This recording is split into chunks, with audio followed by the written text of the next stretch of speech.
Yeah.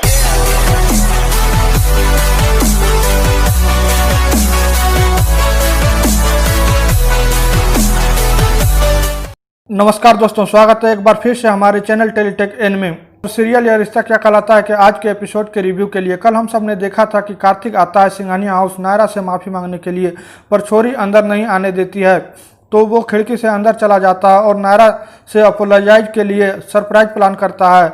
तो आज का एपिसोड में देखेंगे कि क्या नायरा कार्तिक को माफ़ करती है या नहीं। तो आइए आज का रिव्यू स्टार्ट करते हैं। यदि अभी तक आपने हमारे चैनल को सब्सक्राइब नहीं किए हैं तो चैनल को सब्सक्राइब करके नोटिफिकेशन की घंटी दबाएं। तो रिव्यू शुरू करते हैं।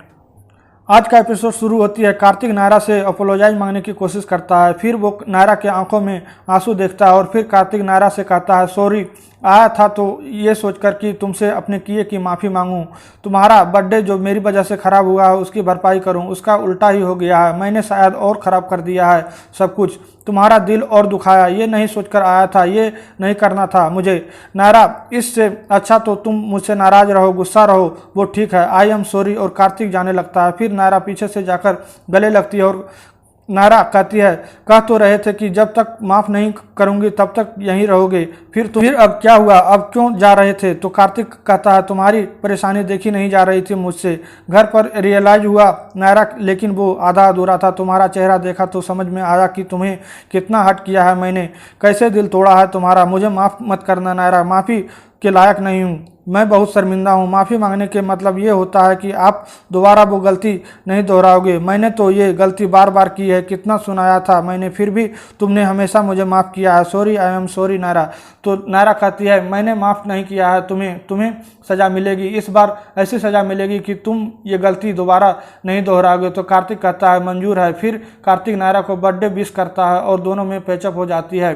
फिर कार्तिक सिंघानिया के सामने सबसे माफ़ी मांगता है वो नायरा के साथ जो किया था। नक्श कहता है, नायरा के दिल बड़ा है, वो तुम्हें माफ़ कर सकती है, लेकिन मैं शायद नहीं। अगर बात सिर्फ मेरी और तुम्हारी होती तो शायद मैं दोबारा सोचता नहीं। बहन को हर्ट किया है कार्तिक, एक बार नहीं, दो बार नहीं, कई बार। वो तो तुमसे प्यार करती है इसलिए मैं कुछ कर नहीं पाता। तो नायरा कहती है, भाई प्लीज़ मेरे लिए। तो कार्तिक कहता है, नहीं नायरा, उसे कहने दो। अगर मैं तुम्हारी जगह होता तो ऐसा ही रिएक्ट करता। Again I am really sorry. फिर देवयानी कहती है, अच्छा अब तुम दोनों जाओ अपने घर, बहुत रात हो चुकी है। तो छोरी उदास हो जाती है और एक तस्वीर कार्तिक को देती है और कहती है मन्नू को दे देना। फिर कार्तिक छोरी को उदास देखकर अपने साथ गोयनका हाउस ले जाता है।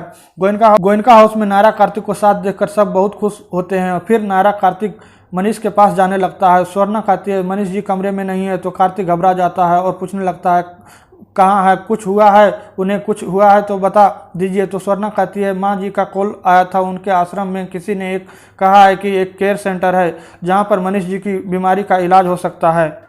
वहाँ पे कई तरह के थेरेपी है, ट्रीटमेंट है। तो वो कह रहे थे कि अगर मनीष जी को ट्रीटमेंट वहाँ पे करवाएंगे तो शायद सर्जरी करने की ज़रूरत ना पड़े। इसलिए कार्तिक, कीर्ति और अखिल उन्हें सुबह केयर सेंटर लेके गए हैं। तो कार्तिक कहता है, इतनी भी क्या इमरजेंसी थी माँ की, मेरे आने तक की वेट नहीं कर पाए आप लोग, केयर सेंटर कहीं भागा नहीं जा रहा था। नायरा कहती है, कॉल कर देते। तो स्वर्णा कहती है, वो तुम दोनों आपस के मिसअंडरस्टैंडिंग सोल्व कर रहे थे इसलिए डिस्टर्ब नहीं करना चाहते थे कार्तिक, और जल्दी इसलिए थी कि वो जो आदमी आश्रम में है वो मुंबई कल वापस जा रहा है, इसलिए वो कह रहा था कि वो जाने से पहले मनीष जी को एडमिट कर देगा, बस इसलिए। तो कार्तिक कहता है, रीज़न चाहे जो भी रहा हो माँ, ये ठीक नहीं हुआ है। तो नायरा कहती है, हाँ माँ, पापा को ऐसे अकेले नहीं जाने देना चाहिए था।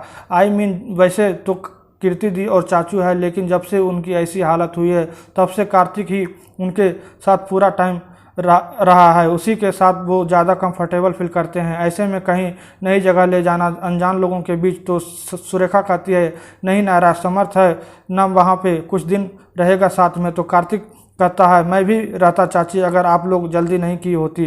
तो स्वर्णा कहती है, सॉरी कार्तिक, लेकिन उस वक्त जो हमें ठीक लगा वही किया है। फिर कार्तिक कहता है, मुझे पता है किसने किया है। और कार्तिक कीर्ति को फ़ोन लगाकर कहता है, कर ली ना अपने मन की, ले गई ना पापा को मुझसे पूछे बगैर। तो कीर्ति कहती है, कार्तिक वो मेरे भी पापा है, उसके लिए तुमसे पूछने की ज़रूरत नहीं है, और वैसे भी ये मेरे अकेले की डिसीजन नहीं है, सबको यही सही लगा। तो कार्तिक कहता है, सब में तुमने मेरी गिनती नहीं की है, बोलना कीर्ति। तो कीर्ति कहती है, कार्तिक मैं किसी ईगो और जिद में आकर पापा को नुकसान नहीं करूंगी, ट्रस्ट मी। तो कार्तिक कहता है, एड्रेस भेज मुझे। तो कीर्ति कहती है, उसकी कोई ज़रूरत नहीं है। कल सुबह तक मैं और चाचू भी आ रहे हैं, यहाँ सिर्फ समर चाचू रहेंगे। तो कार्तिक कहता है किस हक से नाराज़ रहूँ मैं तुमसे, जबकि कुछ समय तक पहले मैं भी यही कर रहा था। फिर कार्तिक मनीष से वीडियो कॉल पे बात करता है और मनीष कहता है वो वहाँ पे खुश है। फिर सुबह छोरी आरती गाती है और प्रार्थना करती है तो गायू पूछती है कि अब तुम भगवान से क्या मांग रही हो, सब कुछ तो तुम्हें नक्श भैया ने दिला दिया था। तो छोरी कहती है अरे पर मम्मी डैडी थोड़ी ही बाजार में मिलती है, मैं तो कान्हा से कह रही थी कि मेरे को भी मम्मी डैडी दे दो। इतने में नायरा को कॉल आती है आश्रम से सुधा की, कहती है आज नहीं आ पाऊंगी छोरी को लेने, लेकिन 1-2 दिन में किसी को भेज दूंगी। और बताती है कि एक परिवार है जो छोरी को गोद लेना चाहती है। ये बात नायरा कार्तिक को बताती है तो कार्तिक कहता है सही है ना, अभी ये प्रार्थना कर रही थी मम्मी डैडी के लिए और तुरंत इसकी प्रार्थना सुन ली भगवान ने। एपिसोड यहीं पे ख़त्म हो जाता है। तो कैसा लगा आज का एपिसोड के रिव्यू कमेंट में बताइए। वीडियो को लाइक शेयर करें और चैनल को सब्सक्राइब करें। Good bye, thanks for watching.